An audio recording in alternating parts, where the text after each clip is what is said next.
High বন্ধুরা, আমার হাতে আছে লাল লবঙ্গ দারচিনি।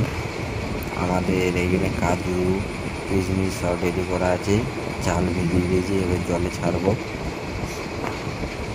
আমাদের রাইসে জল ফুটে গিয়েছে। আমার বন্ধুরা সবাই বলে ঘরে রাইস বানালে দোকানের মতন কেন হয় না। ভাবলাম আমি একদিন ভিডিও বানিয়ে দেখিয়ে দেবো, এই বাড়ির মতন হয় তাহলে ভালো।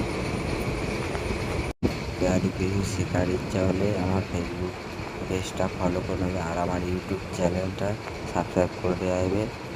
টেজ মি সুরিয়া বলে ইউটিউব চ্যানেল আছে।